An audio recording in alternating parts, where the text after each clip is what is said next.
I'm just looking at you guys. There you go. I'm looking at you. Looking at you too. Hey everyone, and welcome to Take a Pause with Menopause, where we will talk about the pause in all of her glory and not so glory.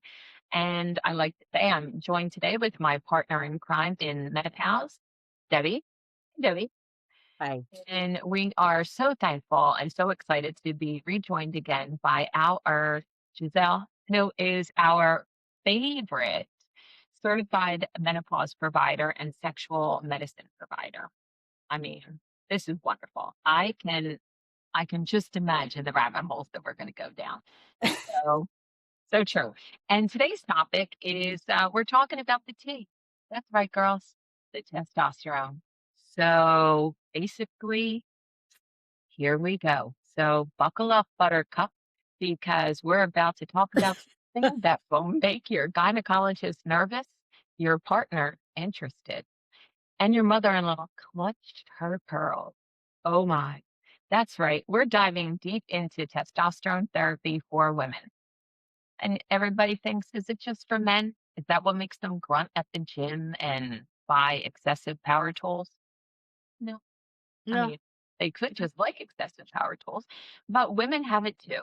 And when we lose it, which we do in menopause, this is the best. It's about as fun as a root canal performed by a dentist with the hiccups. I mean, do we all get Oh, that visual? I actually have a toothache right now, so that was not fair. Well, That is not fair. so stay away from the dentist, especially if they have hiccups. So I know, and I have an appointment next week. I better make sure I don't have the hiccups. Better get that fixed. Well, we Yeah. figured with Valentine's Day, as I have always called VD Day or VJJ Day. I mean, that is Debbie. There we go.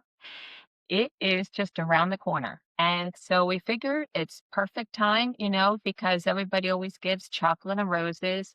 And we're going to talk about the hormone that may want you to have the romance that comes after the chocolate and roses, if you know what I mean, girls. I think we do. yes, So, ma'am. without further ado, Giselle, hello. Hello. Thanks for having me back. And I am so excited to talk about testosterone. It's one of my favorite hormones.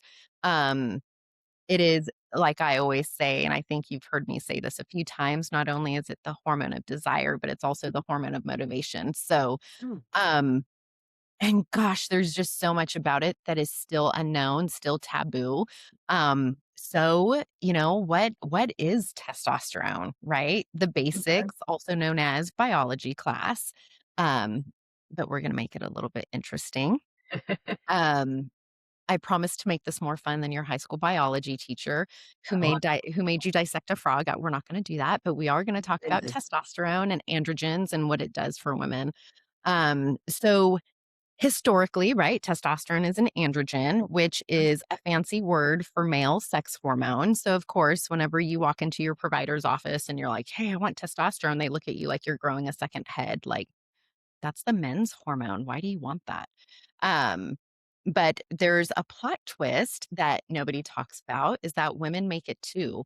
Um, I know it's hard to believe, but in our early 20s, it was the most abundant hormone in our ovaries.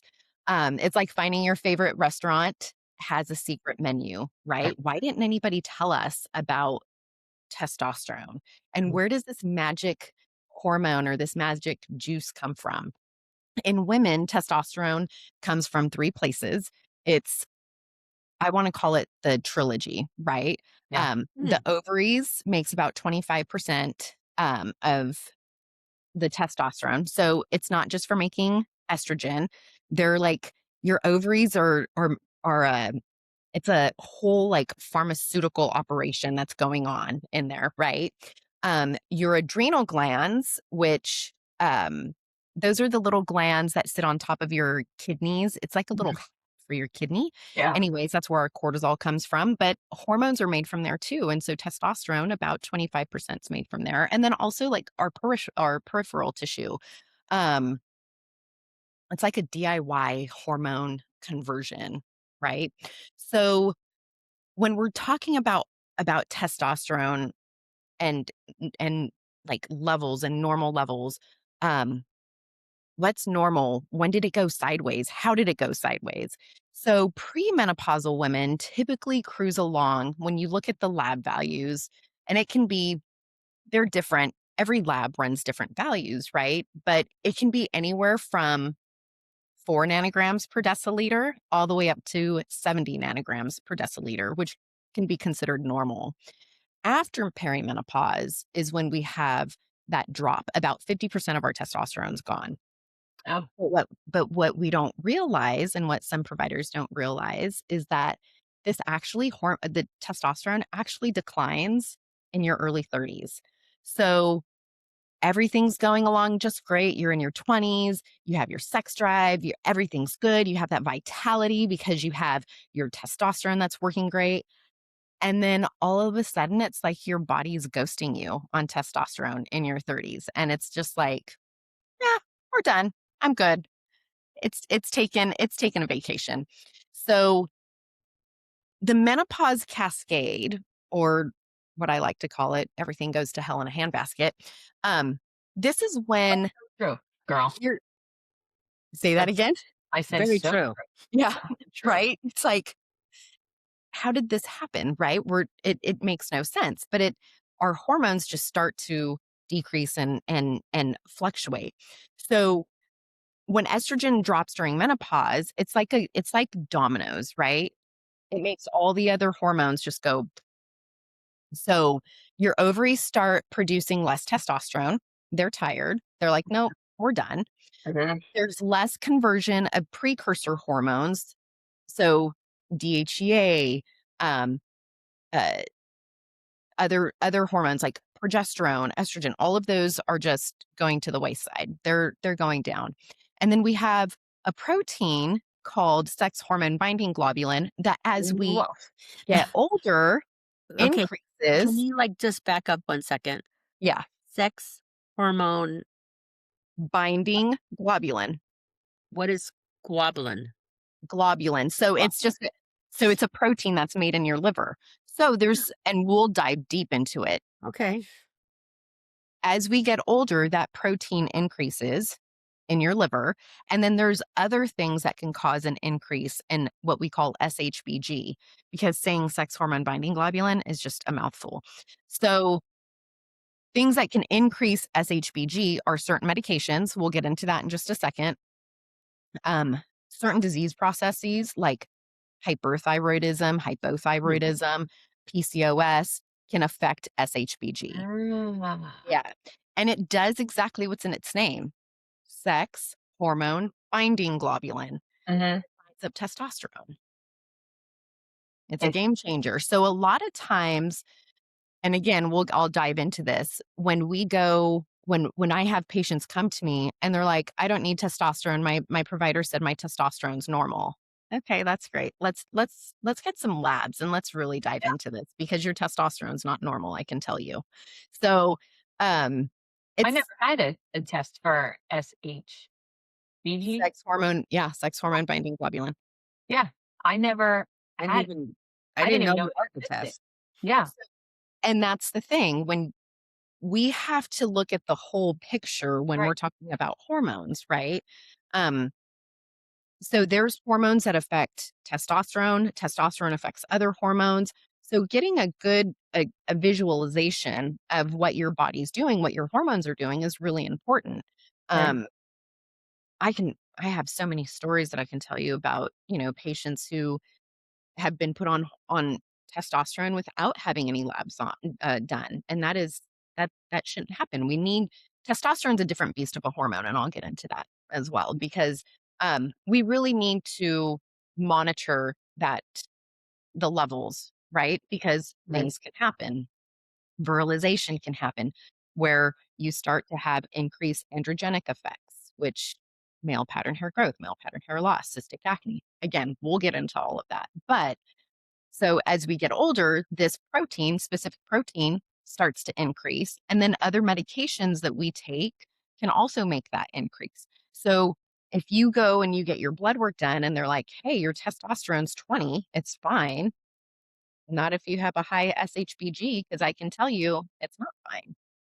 So it's pretty interesting.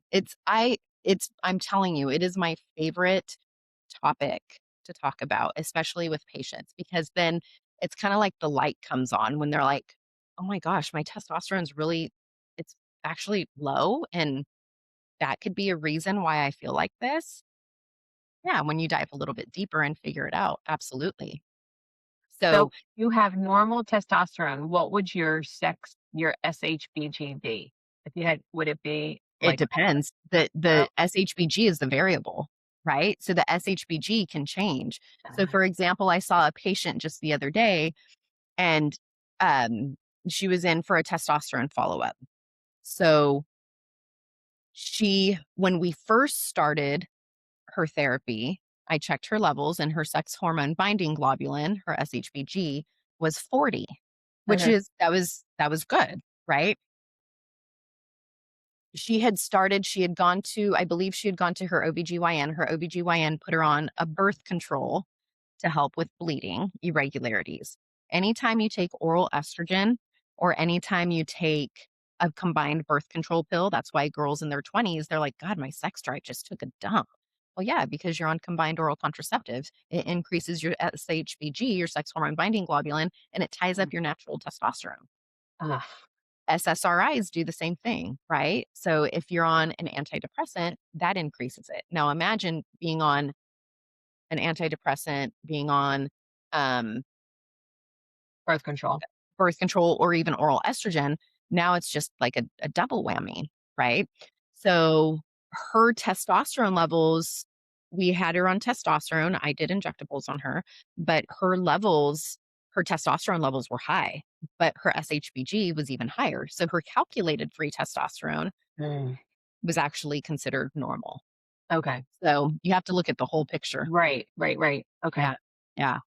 Um, so yeah, so with an elevated, so even if you have your total testosterone looks okay on paper, we need to know what your calculated free testosterone, because that's actually what your body has or is using, right? It's like I like to think of it as a game of Pac-Man.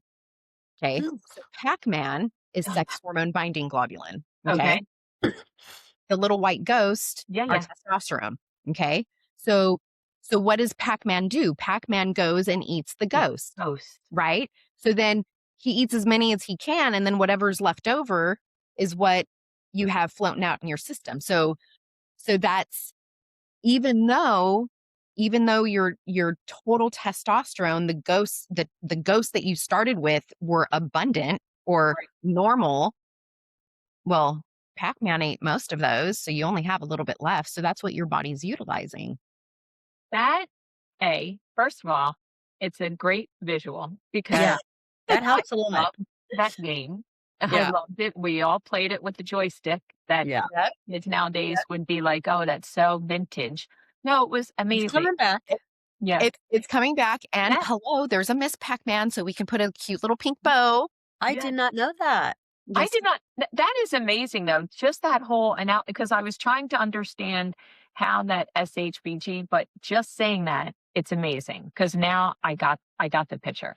yeah. Check it out. So and sometimes it can be hard to, to understand, Right. right?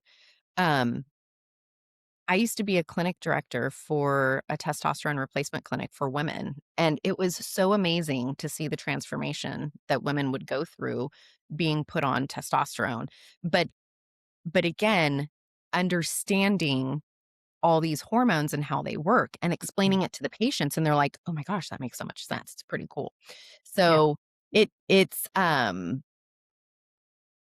is it's great to see. And again, is it, is it for everybody?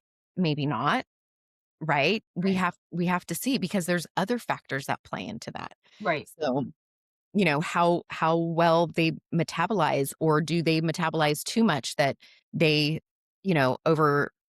we overshoot with testosterone on them. But that's why it's really important that if patients want testosterone, that they find a provider who understands this and can speak for it and can explain it and talk to them about it.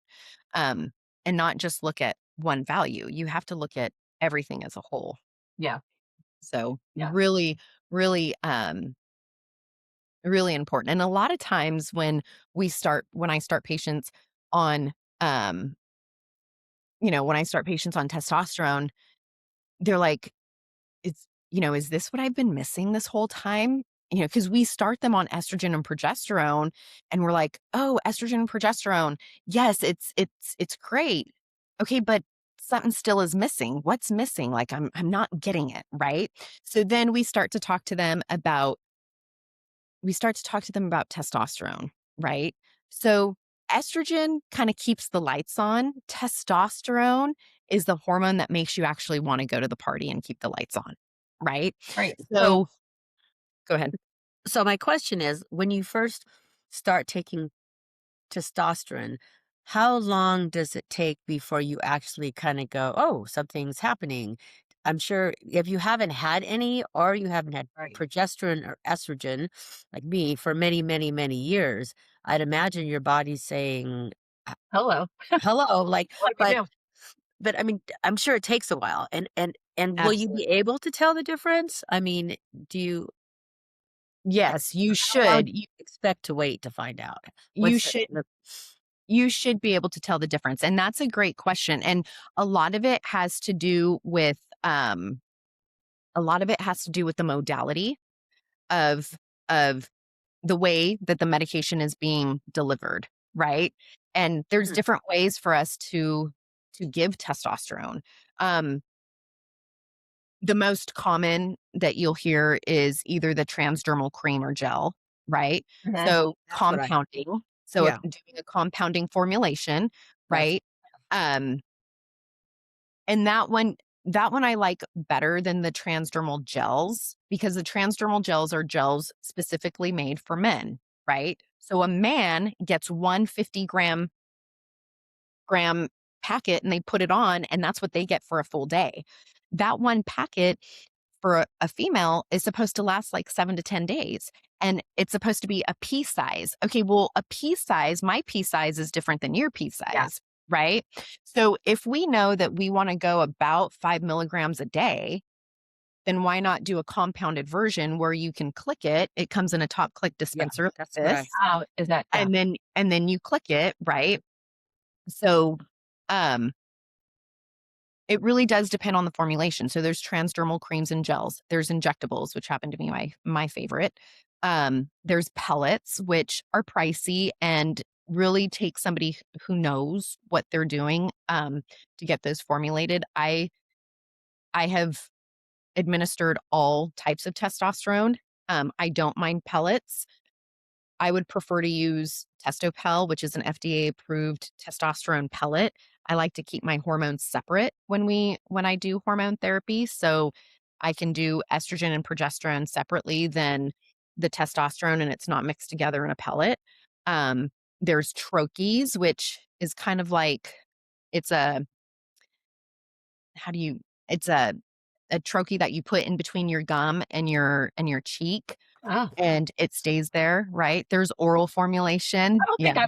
I don't I think I would would do love that that. one. I'm gonna No. choose not on that one. Yeah, I would choose no on that one too. So, and then there's also oral testosterone that you swallow, but we want to be careful with that because of liver metabolism, Right. right? There is a liposomal that actually bypasses liver, but then you have to have higher doses. Um, Again, personally, I like injectables. I think injectables are great. Those aren't FDA approved, right? There is not an FDA approved treatment for women for testosterone, right? Of course. It's it's um it's because of it's pharmaceuticals, right? Like Yeah. dumping money into that. And not only that, but I think honestly they are making headway because there's a lot of great physicians that are bringing this to the forefront. I mean, just look what happened in November. We had the black box warning taken off from estrogen and that was how many years? 20 some years, right? So, um I have a feeling that things are going to start moving forward. It's already testosterone is accessible in Australia, in Europe, in the United Kingdom, right? Um, we just need to do something here in the States to see if we can Mhm. have women get it and utilize it. It's not a bad hormone. It's a great hormone. Going back to your question, Deb, sorry. So, see how we go through the Yeah. always, Mare, always. It happens that way. It's okay. Uh, so it depends on how long, like managing expectations. I always want to tell patients, like, I want to be as transparent as possible. I don't want to give um, false expectations. So for sexual desire, it can take 3 to 6 weeks to several months. It's not going to happen overnight. Like I tell my patients all the time, this is a marathon that we're in. It's not a Mhm. sprint, Yeah. right? But I mean, believe me, we want that marathon. Women and men are plumbed completely differently, right? It's not like we can take Viagra. Well, I mean, we can, women can take it, but men have a plumbing problem. Women have a central nervous system problem, right? So Viagra helps with the erection. Ah, So Women that's the plumbing? That's the plumber? That's the plumber, yeah. the plumber, right?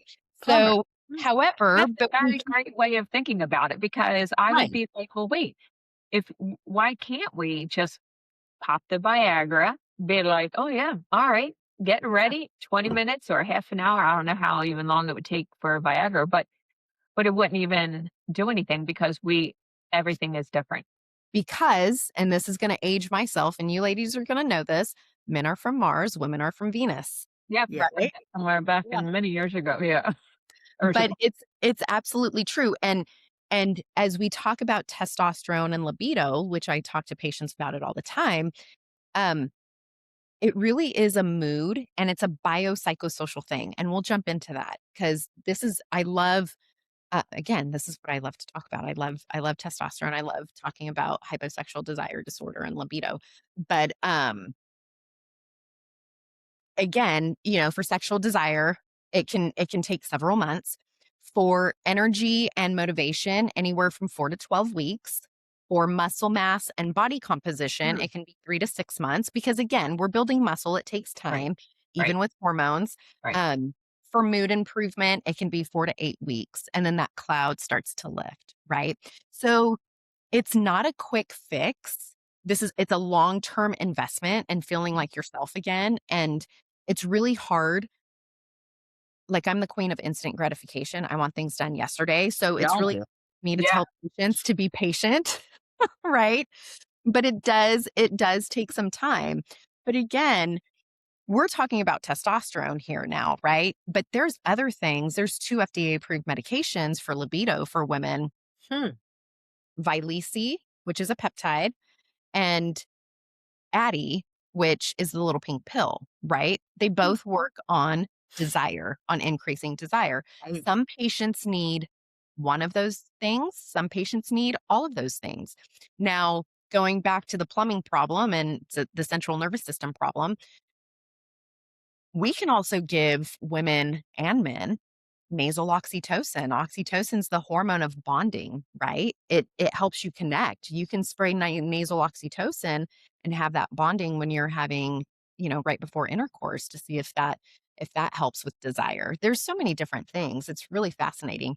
But again, libido and mood or libido and hyposexual desire disorder really is it's a mood and there's a lot of things that play with that, right? There's a lot of cogs in the wheel. So for testosterone, I don't want to say for testosterone to work, but you Okay. have you Like, that's it. Yeah. you have to like your husband or your partner, right? So again, going back to men are from Mars, women are from Venus, right? You Yeah. can have an argument with your partner and and walk around in a nightie or in a towel, and he's like, "Hey, babe," and you're like, "I'm still mad at you from the argument we yeah. had, and plus, I'm still mad at you from something you did 3 years ago." Right? So, Don't I mean, much holding a grudge. There you go. Yeah. right? Exactly. So testosterone is not gonna help that. I had a Right. patient, it was so funny.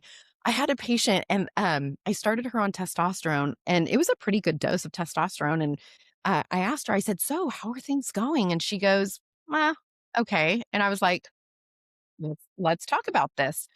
And so she goes, "Yeah, it's alright." And I was like, "Okay, well, what about libido?" She goes, And I said, "Okay, well, what about taking care of yourself?" She goes, "Oh, that's great." And I was like, "Oh, Uh, okay. So orgasm's good, you're able to masturbate, things are going good." She's like, "Yeah, fabulous." And I said, "Okay, well, what about with your husband?" She goes, "Well, if you can fix my asshole husband." And I was like, "Oh, That's the there is problem. not enough testosterone in the world to fix that. Sorry. My I here's my Vyleesi pen. My magic wand is broken. It doesn't work. I can't do that." that is So, funny, but yeah, so true because I think So that's true. what happens, and you don't even realize if you realize. I think, like, I think every woman knows if they have the right or wrong partner, right? At some Right. point, you're like, oh, this is great, or this is not. But when you're younger, you're so busy. But then when you hit menopause, you're like, no, I know this is wrong. This is not right. So she's in that, yeah, this is not right. yeah, yeah. It's a lot. And again, it libido really is a mood too for Yeah. women, and men aren't wired that way. And um I always say too, during menopause, perimenopause, and menopause, we are mothers, wives, daughters, workers. We wear so many different hats, and then we have this stupid hormonal fluctuation that feels like hell, and we feel like shit, and we're expected to manage all of this with a smile on our face. And Mhm. then when we go to providers, the providers are like, "Oh, there's nothing we can do for you. It's normal." But it's not normal. And It's it's Right. just not. their normal. It's Yeah. yes. It's And their then normal. you're like, you think like you're going crazy, right? And you're not going crazy. Physiologically, there's a huge change in your body. And so um yeah, so it there's a lot that goes into libido and desire, Yeah. right? And hormones can absolutely help that, but it's not all of it. No, but when you had said, like, I didn't even realize it was like an aha moment. You're saying, like, it can start decreasing in our 30s.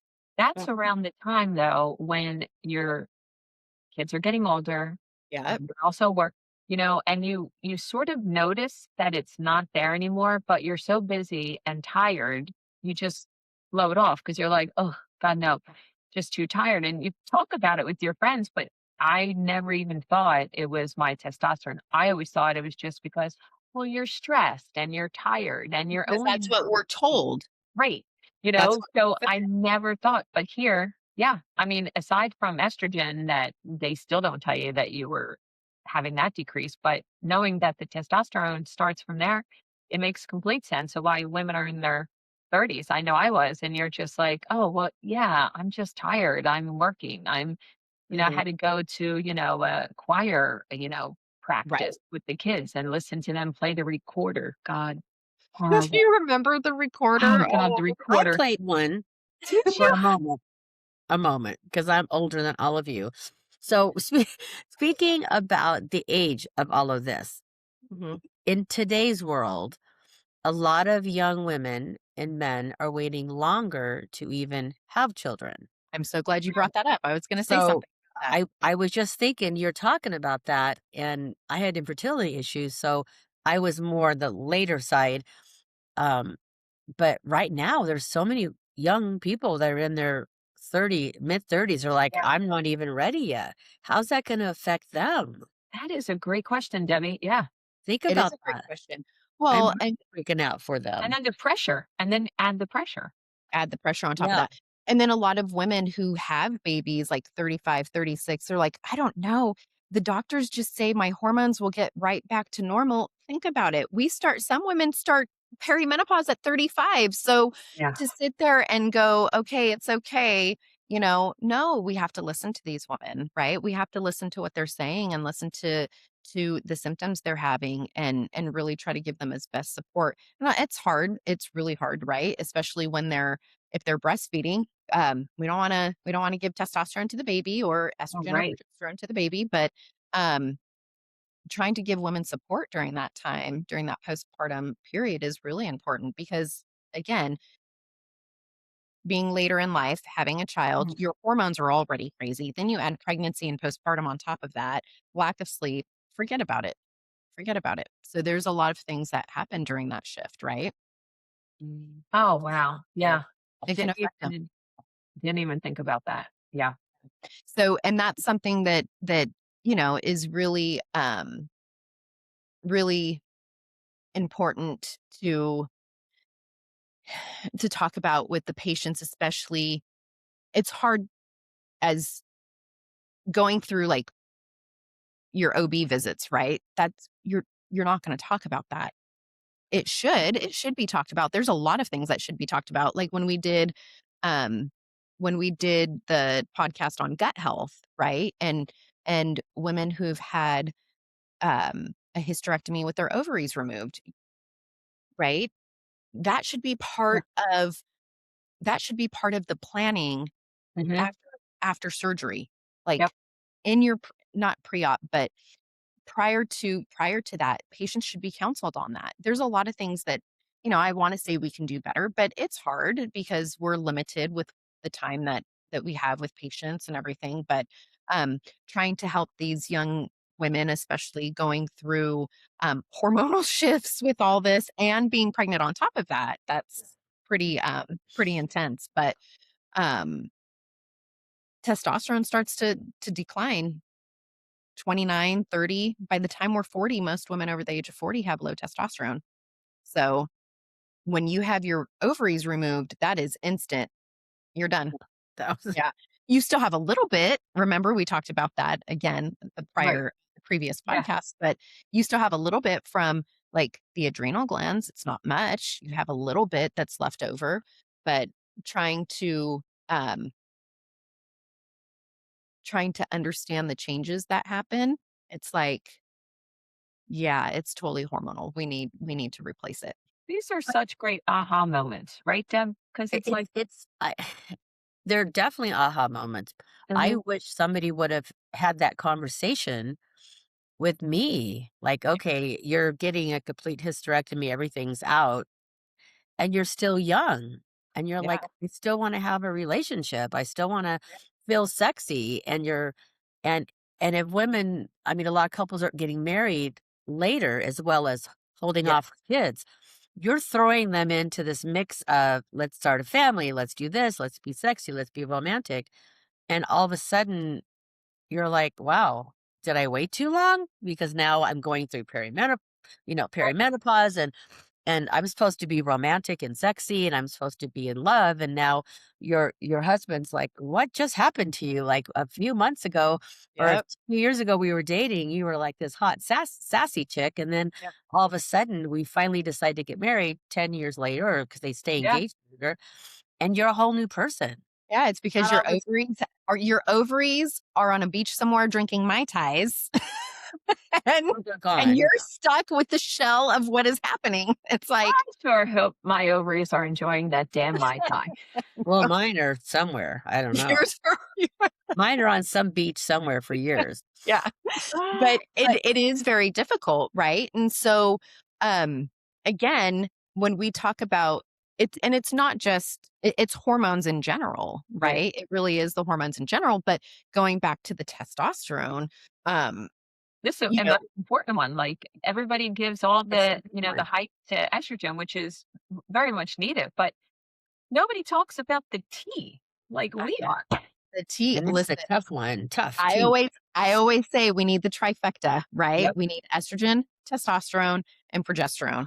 Um, it's they're important. All of those hormones are important. But again, the the testosterone that we have, we're not men, right? Obviously, men have more testosterone than Right. women, but what we have or had is important because it helps with sexual health and libido, right? It helps Mhm. with mental health and cognitive function. It motivation and drive, right? It's like testosterone's turbocharged, and it turbocharges your dopamine pathways. That's the brain chemical that makes you actually want to do things, right? Right. So think about um the dopamine response that we have, right? Addie, the little pink pill, helps with dopamine and norepinephrine in our brains, right? Okay, well, so does testosterone. So why don't we use that? It helps, testosterone helps with mood regulation. So low testosterone can make you feel flat, like just flat. Yeah. It helps with I don't want to well, it does. It helps with anxiety and depression. So when everything feels like meh, right? Like, Yeah. okay, yeah, I'm just skating by. Testosterone can really just give you that, oh, okay, like that zest, right? You get that zest back.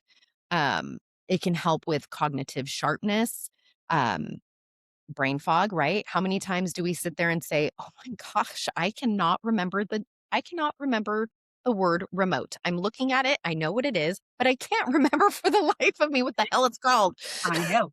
It's so Yeah. And then your family's like, just spit it out. And you want to smack the crap out of all of them because you're like, listen, I'm trying, I know. but something's not working.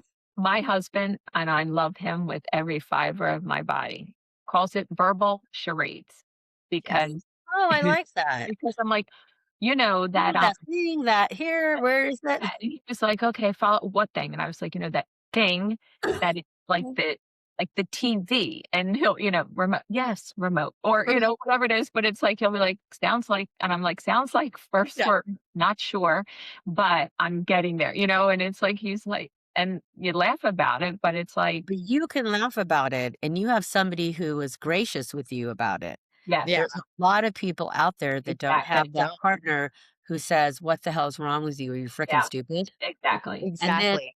and then it pushes you down more and more, so right, then you think, "I'm losing everything, like, I can't and think then what's I'm losing my happening, am I mind. getting dementia?" And they just if you don't have somebody caring who has an I can't education and knows, it's you really it takes you a long time to build up that confidence again, and that's why it's important to have these conversations and to be around some absolutely, and surround yourself with friends, and they'll say, "Hey, you're okay. You're not broken. right, How can yeah, we help you? How can we get you to talk to somebody?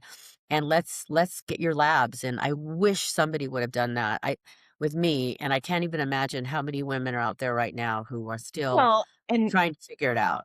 Yeah. absolutely. And that's why I always say, and how many times have you heard me say this, Mayor? We have to straighten each other's crowns and not yes, tear them down. We yeah, have to be that community. We have to be each other's tribe because we seriously think we're going crazy. And then yeah, when we go to providers who we're supposed to trust, tell us, oh no, it's okay. It's just aging. You're fine. Go home and have a glass of wine. They My just give you favorite, pills. You just get or they anxiety pills. or they yeah, give you pills, advice, or my favorite was my patient who was told to put her big girl panties on by a female provider. Um, I you don't do that, right? So we really have to, and you make an excellent point, Deb. Like, we're blessed because we have yeah, a partner who's like, "Okay, it's okay, I get it." But there are some out there who are like absolutely, relentless, yeah. relentless. Yeah, So, exactly, and yeah, that's the not knowing. I mean, just some of the like, I continue to always get aha moments anytime that we talk with Giselle, and I know. I know you do too, and I know that, listeners out there, because 'cause I've had people come to me and they're like, "Oh my god, we learned so much," and it's so needed, and that is why we are going to say we're going to have a part 2. So we're Yes. gonna let you wait for part 2, like I wait for the new episode on a Real Housewives. I mean, Or I wait for a soap opera in the next one. Just oh, that's right. Debbie does do the soap opera. I love it. I love it. But we cannot thank you enough for all this. And, we learned. So to recap, we do know about what it is, what, how it works, how we need to make sure that we do get blood work that has the SHBG, the sex hormone binding globulin. If that's a new word, and that's a new word I heard, I'm sure yeah. everybody like just put it on your radar, girls, because this is definitely There's not other going hormones away. that need to be checked, though. There's Yeah, other hormones that need to be checked, and we can dive into that in yeah, part 2. I love yeah. it. Yeah, and now, when we stay tuned, because now we'll get into the myths and the questions of, am I gonna look like a lumberjack and be furry and hairy? No, Not on my watch. not on There your and there you go, girls. and that So will We'll Yep. chat with you next time. So we Thanks. will chat with you next time. And as I always like to say, I will see you next Tuesday. Okay. Thank you for having me. Yes.